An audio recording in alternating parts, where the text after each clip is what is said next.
Hi there, my name is Annabelle Russell and welcome to Let's Talk, a video interview I'm making as part of my investigation with the Royal Veterinary College into the impact of different facets of communication on the outreach and recruitment of female students to science-based subjects and the RVC.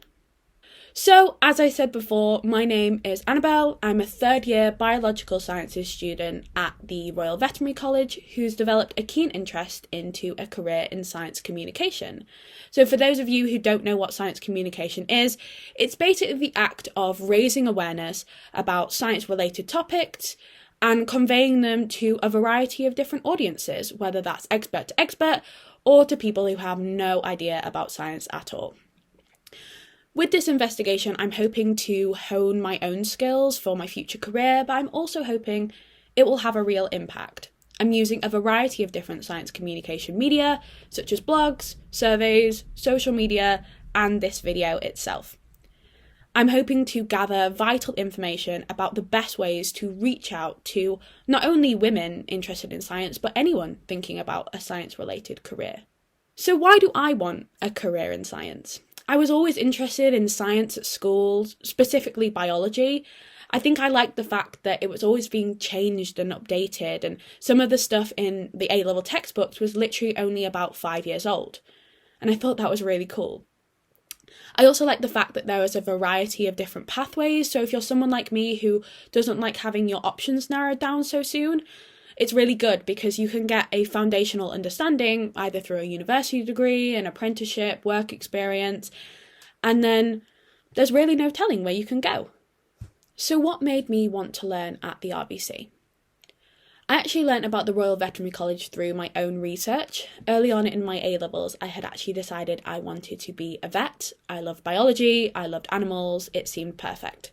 And with the Royal Veterinary College being the #1 school in the world to study veterinary medicine, and myself being a bit of a perfectionist, I thought it was meant to be. So I applied for the veterinary sciences course, and I didn't get on. I got offered a biological sciences pathway instead. So that was the plan. 3 years of the biological sciences course and then go and do a graduate scheme into veterinary medicine.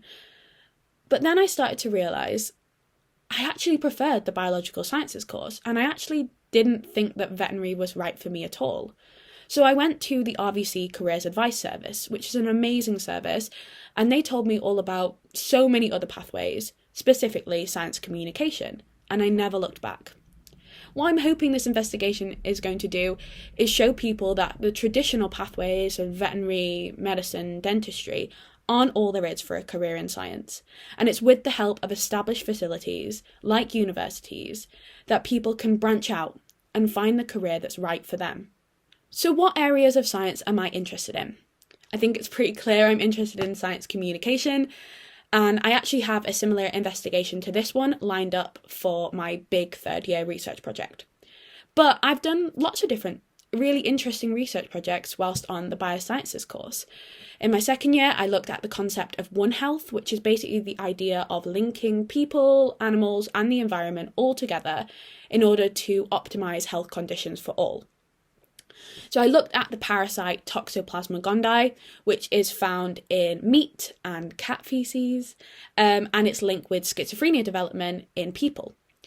And what I actually found was that a multitude of people needed to look at a multitude of different things in order to limit the risk of schizophrenia development.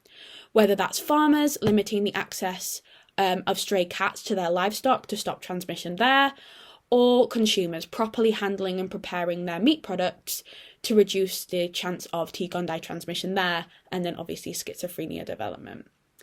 At the end of the project, I was able to do a 7-minute presentation all about my findings, and that was really cool for me because it allowed me to collate all this information together and present it in a really interesting and engaging way, and that was really cool. So now on to the second part of my investigation. How do I feel about being a woman in science? Due to personal experience, I know that being a woman entering into the world of science is a really daunting idea. Through my research for this investigation, I've come across issues like the STEM gap, which is a term used for the disproportionate number of women in STEM-based courses or careers. This misrepresentation comes about by lots of different things, such as old-fashioned stereotypes that maths and science-based subjects are for boys only, and also the lack of role models for women and girls in science. This is even more so true for women of colour. I know that in school I had maths anxiety, which is definitely a thing that comes across, the idea that I wasn't very good at maths and I needed to work a lot harder to achieve the same levels as the boys in my class. This was perpetuated by lots of my teachers and actually started to deter me from ever getting into a career that involved maths at all.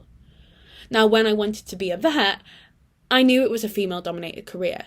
You can see here in this little pie chart that the proportion of RVC vet med students who graduated in 2022, 83% of which were women. So this is kind of the other end of the scale. But then when I realised I didn't want to be a vet anymore, I became anxious all over. It can be really hard knowing you want to enter into a world where it feels like the odds are stacked against you. But I promise you, efforts are being made to close the STEM gap. Programs like the STEM Equity Pipeline and Enthuse Partnerships are working to make the world of science a place for all to access if they want to. I also hope that this investigation will help even one person just look a little bit closer at a career in STEM or science and realise it's maybe not as daunting as they thought it would be. So now I've told you a little bit about myself and what I aim to do, I want to ask the same questions to another woman in science who studied at the RVC.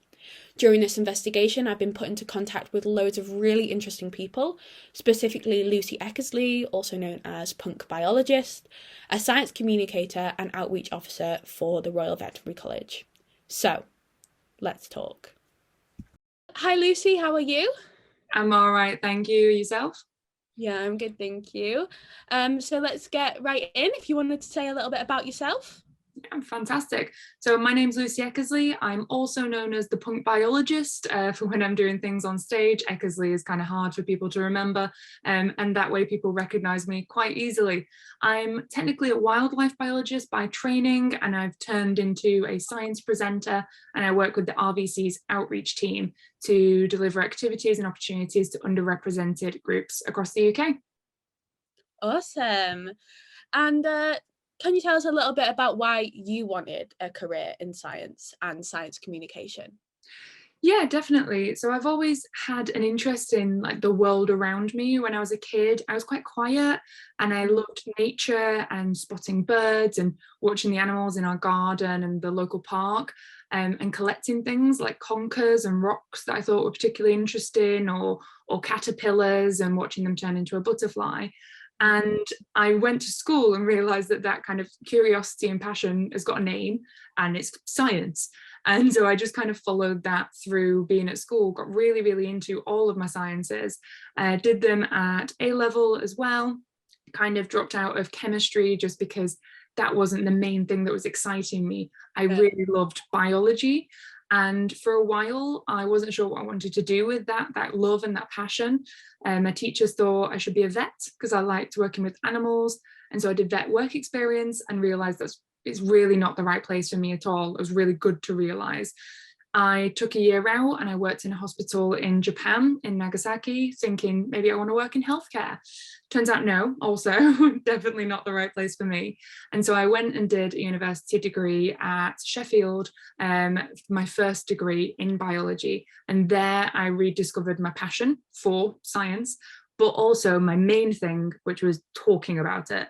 I love telling people about the intricacies of biological systems. And so that's when I pursued further knowledge to kind of bolster those presentations I was given by doing a second degree at the RVC. Yeah. So you went and did a degree at the RVC, and what kind of attracted you to that? What made you want to learn at the Royal Veterinary College? So obviously, RVC is well known internationally as a centre for research in biological sciences, and there's so many connections with other places in London like ZSL and the London School for Hygiene and Tropical Medicine, and just amazing institutions that you can work with in partnership. And there's so many awesome academics that work at those places as well. So it kind of made it an obvious choice. But I actually found it by going, who would I like to emulate? Whose job do I really like? and I found Liz Bonin, who is a TV science presenter, and I thought, she knows lots about wildlife. Where did she study? Oh, look, she did the wild animal biology master's degree at the RVC in London Zoo. And so I applied to that. It was a little daunting because it was me moving down to London, and I'd been in the north for quite a while, and the kind of nervousness that comes with moving to the capital, but it turns out it was the exact right choice for me. Yeah, oh, amazing. Yeah, very inspiring, Lisbon, and especially for kind of anyone interested in science communication, for sure. So you are a science communicator and you're an outreach officer. So what kind of areas are you really interested in? What kind of areas do you like the best? So I'll kind of split it up in terms of what I studied in the past and then kind of what I like talking about now, just because I could talk about anything, honestly, and if I put them in those two groups, at least I'll stop at some point. This is why I'm a science communicator. So I've always been more of a macro than a microbiologist. I like being able to pick up and touch and actually see the things I'm working on. That's what works best in my brain. And so in undergrad, I did modules like ecology, conservation, entomology, animal diversity, and animal behavior. And I did my dissertation on the kind of midpoint between dinosaurs and birds. So the animal called Archaeopteryx. And I really, really loved kind of understanding this animal. Then during my master's, I focused on what's sometimes called the charismatic carnivores. So the exciting big cats, big dogs, bears, that kind of thing. And I did my actual thesis on introgressive hybridization of Scottish wildcats. And all that means is there's a cat that lives in Scotland. It is highly endangered. There's probably less than 30 of them left, and they can successfully interbreed with feral domestic cats. So I was looking at how interbred the population is, and if we can easily discern a wild cat versus a domestic versus a hybrid just by looking at them. So I was very, very interested already in that kind of public interaction with science. Could somebody identify a Scottish wildcat on site if they were just a member of the public? And so I loved that kind of area. But when I'm doing my talks, it depends on the audience, obviously, but I love talking about animal behavior. I love talking about trophic cascades and how animals interact in the wild, and how if you take one animal out, that entire ecosystem is going to have a serious problem, and the different things that can happen because of that. For example, people may know about the Yellowstone wolves, or when different animals have been removed from ecosystems and eventually it causes landslides. Absolutely incredible. So I love that kind of animal interaction and animal behavior, because there's nothing more fun than explaining why meerkats sit at the top of their little turrets and look out for predators, and the fact that it's actually genetically linked. I think that's really cool. Yeah, definitely. It's really interesting. I'm doing kind of going into third year modules where you get to kind of specialize out in the RVC and doing about kind of animal behavior and kind of their cognition and stuff. And it's so interesting because just because they can't speak like we do, can't communicate in the way that we do, doesn't mean that they don't communicate, and doesn't mean that they don't have this massive intricacies to their behavior. It's so interesting. Yeah, it was a really exciting area. So now kind of moving on to the second part of my kind of investigation, how do you feel about being a woman in science? So it's a tough question, because I feel like the opportunities that we have now are better than women have ever had when they're trying to pursue a career in science. Obviously, when we consider the fact that we've previously not been allowed to study science or even go to school at certain periods of history, and then being able to go to university but only study certain things. And the fact that now we do have this kind of equality in terms of access to education in this country, at least. But that doesn't mean we're on an equal footing. And I do think that when you look at stats like the leaky pipeline of science, which shows that even if you have a large percentage of women studying a subject, that doesn't always necessarily translate to the same percentage holding those top highest paid positions with the most responsibility, because there's clearly barriers at certain points that mean that women are not able to continue a lifelong career in science. And obviously that needs massively addressing. But I also think that one of the big things that we need to focus on at the minute is making sure that all women are uplifted, rather than just focusing on women going like, oh yeah, women, and seeing that, oh, there are more women in the top CEO positions across the country, or there are more women in the government, or whatever. We need to make sure that we are uplifting everyone, and so including people who are disabled, women of colour, people who are part of the LGBTQ plus community, and just making sure that everyone is empowered equally. And I really, really love being part of communities that are working towards that. And my job, both within the RVC and just as a science presenter, is making sure that that is occurring, making sure that people's voices are heard, which I really, really love being part of that. I think that's fantastic. Yeah, definitely. Yeah, I've done obviously a lot of research within the RVC about kind of the gender gaps and things like that. And it's really interesting because RVC is almost the other side of the spectrum in what you would expect. 83% of the graduating students in 2020 were women, but the intricacies of the different groups within, they need to be explored more. And yeah, people of colour, people of different sexual orientations, 100%. Yeah. Well, it's been so interesting talking to you, Lucy. It's been really, really, really great. Thank you so much for coming on. Do you have anything else to add? Nothing in particular. I'll just say that I think this kind of project is really fantastic. I think it's really good to start exploring science communication and how it impacts different communities, and how just in general our university system impacts different communities. And so I think it's a really cool thing to be part of. So thank you for inviting me. No worries. Thank you so much. Thank you so much for listening. For more information about anything within this investigation, Lucy Eckersley and the Royal Veterinary College, see the link in the bio below. Thank you so much.